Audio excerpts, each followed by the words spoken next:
Hey guys, so today I want to talk about using vivid language in our writing. So there's a few different ways to do this.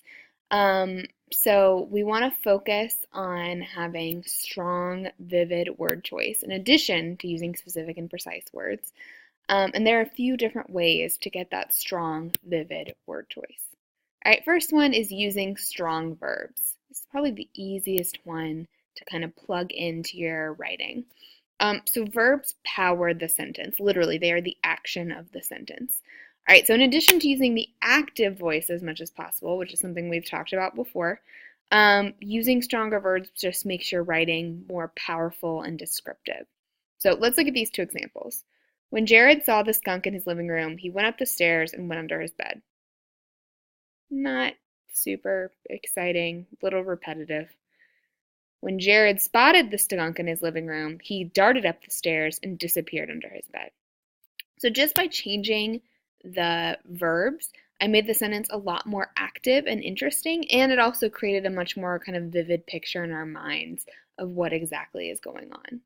All right. Now, another thing we can do to make our writing a little stronger and more vivid is selecting striking words and phrases. And this is a little harder, right? Sometimes we struggle just with coming up with words and phrases that, make sense in the situation, let alone making them striking and memorable. But this is really how we kind of establish our own voice and style. So look at this example. The other truth, one that Brian came to know and something that people all over the world have known and spoken of for thousands of years, is that hunger makes the best sauce. Something you would normally never consider eating, something completely repulsive and ugly and disgusting, something so gross it would make you vomit just looking at it, becomes absolutely delicious if you are starving. All right, so imagine if I took the striking words and phrases out of this paragraph. So if I took hunger makes the best sauce, vomit just looking at it, repulsive and ugly and disgusting. Um, it wouldn't be a very interesting paragraph, right? I'm just going to say, oh, when you're hungry, stuff tastes better. All right, same point, but not anywhere near as interesting.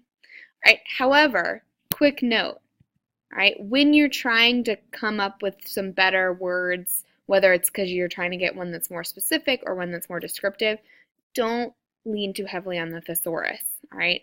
Whether you're using online thesaurus or pocket thesaurus, whatever, you want to find a just right word, not one that's too formal for your essay or one that you don't know 100% how to use it. I see that a lot where people have kind of plugged in, sort of a fancy word and it doesn't work in the sentence because they don't actually know how to use it because they're not used to seeing it in context. Okay? All right, so next one, use figurative language, imagery, and onomatopoeia. This is not always going to be appropriate for every essay, right? You're not going to put a bunch of onomatopoeia in a response literature essay.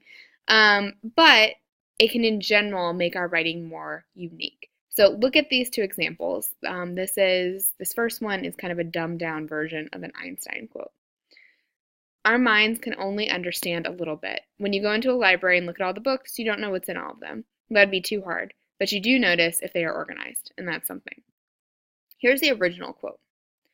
The human mind is not capable of grasping the universe. We are like a little child entering a huge library.